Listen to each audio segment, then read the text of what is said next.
VK news, राष्ट्र के नाम।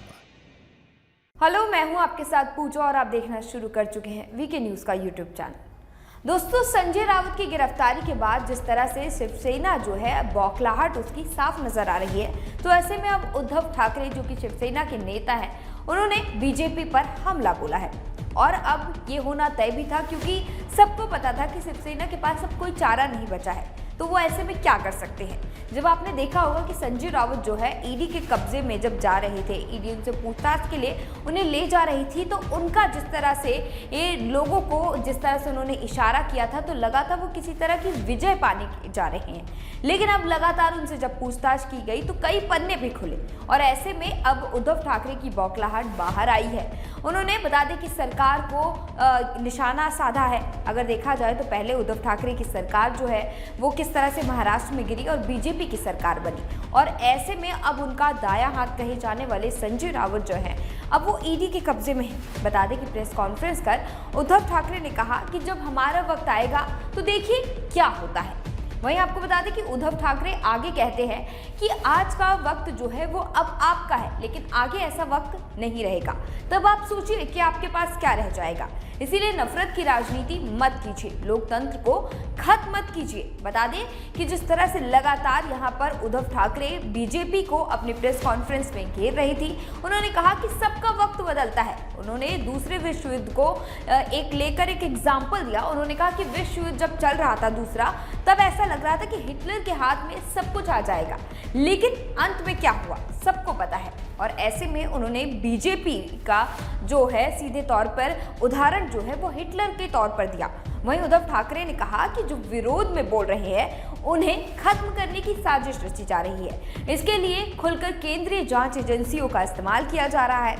उन्होंने आगे कहा कि संजय राउत जो है वो नहीं झुकेंगे, उन पर अभिमान है उन्हें। ये पिक्चर में आपने एक डायलॉग जो है उन्होंने कहा कि सुना होगा, और उन्होंने कहा कि मुझे बहुत अच्छा लगता है ये डायलॉग जो है, झुकेगा नहीं लेकिन सब दबाव के आगे झुक जाते हैं। संजय राउत ने हकीकत में जो ये डायलॉग था फिल्म का, उसे कहीं ना कहीं सच कर दिखाया।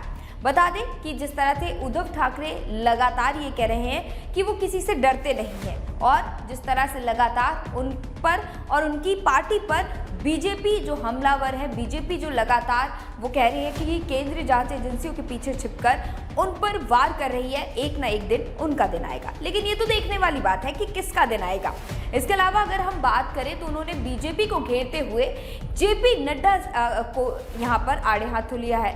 बता दें कि जिस तरह से उन्होंने कहा है कि जेपी नड्डा साहब ने कल जो भाषण दिया है उसमें क्या प्रजातंत्र दिखाई दे रहा है। क्या वो कह रहे हैं कि सिर्फ उनकी बीजेपी रहेगी, बाकी पार्टियां जो है उनका अस्तित्व खत्म हो जाएगा। इसमें विवेक की बात कहीं नहीं है, सिर्फ बल का प्रयोग है, और जनता जो है वो सब देख रही है। अब आपको बता दें कि उन्होंने क्यों कहा था।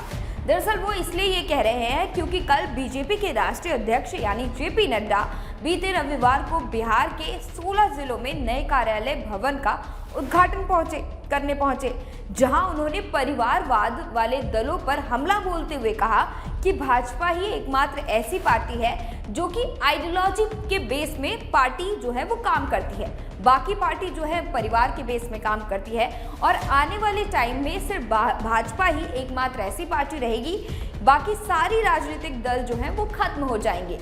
बाकी कोई भी राजनीतिक दल जो है कितनी भी कोशिश कर ले, उन्हें हम तक पहुंचने में 40 वर्ष का समय लगेगा। उन्होंने कहा कि भाजपा के विरोध में लड़ने वाला कोई भी राष्ट्रीय पार्टी अब नहीं बची है, और कहीं ना कहीं ये सच भी हो रहा है। आप किसी भी अगर स्टेट में जाकर देखिए तो कहीं ना कहीं परिवारवाद जो है, चाहे वो महाराष्ट्र में उद्धव ठाकरे की शिवसेना पार्टी को ले लीजिए या फिर देश में काम करने वाली कांग्रेस पार्टी को ले लिया जाए, कहीं ना कहीं सब परिवारवाद में काम करते थे। अब बीजेपी ने नए लोगों को मौका देना शुरू किया है, और नए लोगों को मौका देने की वजह से अब लगातार बाकी विपक्षी पार्टी जो है वो बीजेपी को घेर रही है।